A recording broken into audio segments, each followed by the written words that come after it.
اعوذ باللہ من الشیطان الرجیم بسم اللہ الرحمن الرحیم۔ ہم ضمائر کے بارے میں پڑھ رہے تھے، ہم نے جان لیا ضمیریں کیا ہوتی ہیں۔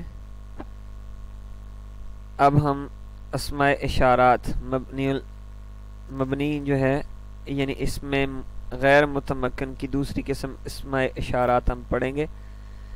اسم اشارہ کی جمع اسماء اشارات۔ اسم اشارہ وہ یہ ہم اشارہ کرتے ہیں ہاذا، ہاذان، ہاؤلائے، یہ ہا پیچھے جو ہے وہ اسم کا لگتا ہے، باقی اصل میں زا، زان، زین، تا، تی، تہی، زہی، تہی، زہی، تان، تین، اولائی، یہ مد کے ساتھ ہے۔ تو یہ اصل میں آپ کو میں گردان سیدھی بتا دیتا ہوں یہ کیا ہے۔ اصل میں آپ کو سمجھ تب آئے گی، یہ ویسے آپ اس کو یاد کریں گے تو دقت ہوگی۔ یہ ہے ہاذا، ہاذان، ہاؤلائے، ہذہی، ہاتان، ہاؤلائے، ذالکا، زانکا، اولائکا، تلکا، تانکا، اولائکا، یہ اسماء اشارات ہیں۔ اب ان میں حالت رفعی نصبی جری والی بات آئے گی، وہ اب آگے ہم پڑھیں گے۔ ہاذان سے ہاذین ہو جائے گا، ٹھیک ہے جی، ہاتان سے ہاتین ہو جائے گا۔ تو یہ اس طریقے سے، تو یہ آپ نے قرآن پاک میں یہ ضمائر جو ہیں ان کا استعمال دیکھا ہے، پڑھا بھی ہے، سنا بھی ہے۔ آگے ہم چلتے ہیں اسماء موصولہ۔ یہ ابھی سرسری سا تعارف کر رہے ہیں، بحث آگے پھر چل کر ہوگی۔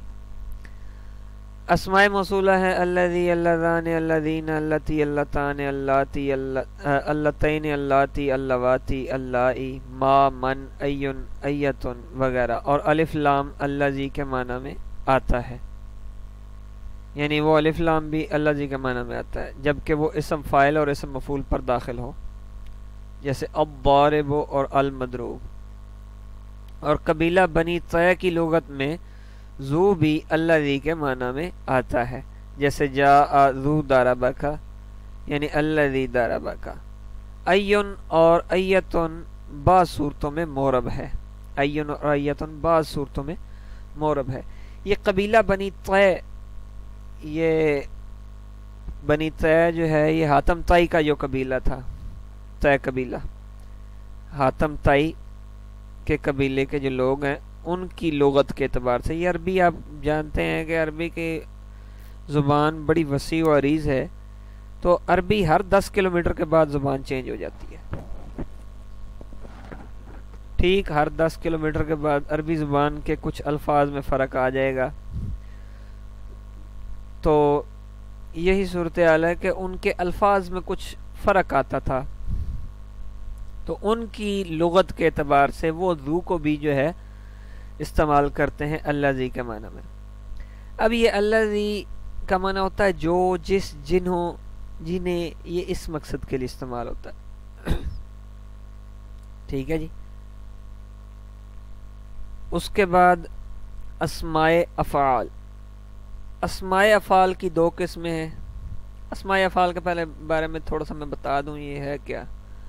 اسماء الافعال جو ہے یہ ایسے اسم جو اسم کا معنی بھی دیتے ہیں اور فعل کا معنی بھی دیتے ہیں، اور ایسے افعال جو فعل کا معنی بھی دیتے ہیں اور اسم کا معنی بھی دیتے ہیں، وہ افعال یہ اس قسم کے یہ مبنی ہوتے ہیں۔ اسماء، یہ والے اسماء مبنی ہوتے ہیں، یہ اسماء الافعال یعنی ایسے اسماء جو فعلوں کا معنی بھی دیتے ہوں۔ اس کی انہوں نے بتایا کہ دو قسمیں ہیں۔ پہلی ہے امر حاضر کے معنی میں ہے، جیسے رویدہ، بلہا، حیہل، حلم۔ دوسری یہ ہے کہ فعل ماضی کے معنی میں، جیسے ہیہاتا، شتانا۔ تو یہ امر میں آپ نے یہ ام ہلہم رویدہ کا کلمہ سورۃ طارق کے اندر پڑھا، ٹھیک ہے جی، سورۃ طارق کے اندر ام ہلہم رویدہ کا کلمہ پڑھا۔ اس سے میں آپ کو شارٹ کٹ قریبی بتاتا ہوں، جو مشہور کلمہ ہے، لفظ ہے حی علی الصلاۃ۔ اب حی، حی یہ فعل امر کے معنی میں، امر حاضر کے معنی میں، ٹھیک ہے، یہ بھی اسم فعل ہے۔ اس کے بعد اسماء اصوات آ جاتے ہیں۔ اسماء اصوات جیسے اوہ اوہ اوف بخ بخ غاق، یعنی اصوات یعنی آوازیں مختلف قسم کی، یعنی اوہ اوہ کھانسی کی آواز ہو گئی، اوہ اوہ کر کے کر رہتا ہے بندہ بیماری کی وجہ سے، وہ بھی ایک آواز ہے، اسے اسماء اصوات کہتے ہیں۔ یا جانوروں کی کوئی آواز ہو، یا جانور وغیرہ کو آپ بلاتے ہیں، نیخ نیخ اونٹ کو یہ نیخ نیخ بخ بخ کر کے یہ کلمے مختلف استعمال ہوتے ہیں اونٹ کو بٹھانے کے لیے، جانوروں کو بلانے کے لیے جو بھی الفاظ استعمال ہوتے ہیں، یا جانوروں کی آوازیں جس طرح غاقے غاقے کوے کی آواز، تو انہیں اسماء اصوات کہتے ہیں۔ اس کے بعد اسماء ظروف آ گئے۔ اسماء ظروف کی دو قسمیں ہیں، ظرف زمان اور ظرف مکان۔ ظرف کہتے ہیں برتن کو، یہ آپ ذہن میں رکھیں، ظرف کہتے ہیں برتن کو جس کے اندر کوئی چیز سما جائے، جیسے از، اذا، متا، کیفا، ایانا، ام سے، مز، منذ، قطو، عودو، قبلو اور بعدو۔ جب یہ مضاف ہوں اور ان کا مضاف الیہ معذوف مانوی ہو تو مبنی ہوں گے، ورنہ یہ معرب ہو جائیں گے۔ اب یہ اذ یا اذا لے لیں، دونوں کا معنی جب ہی ہوتا ہے، متا میں نے ہوتا ہے کب۔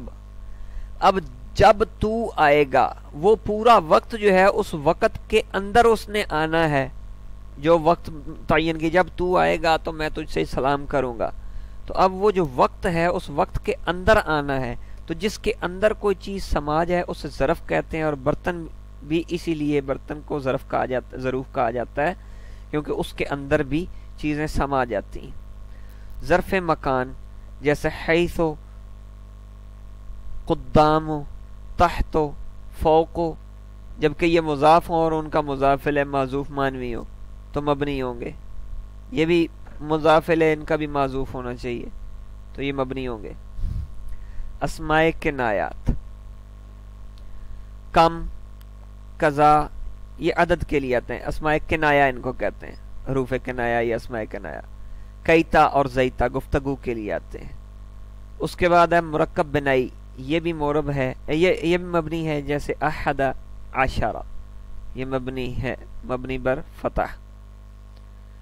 آگے یہ مشق آ رہی ہے تو اس مشق کو آپ حل کریں، دیکھیں، پریکٹس کریں کہ کیا صورتحال ہے، آپ حل کرنے کے بعد مجھے بتائیں کہ سمجھ آئی ہے یا نہیں۔ یہاں سے آگے ہم انشاءاللہ عزیز آگے چلیں گے۔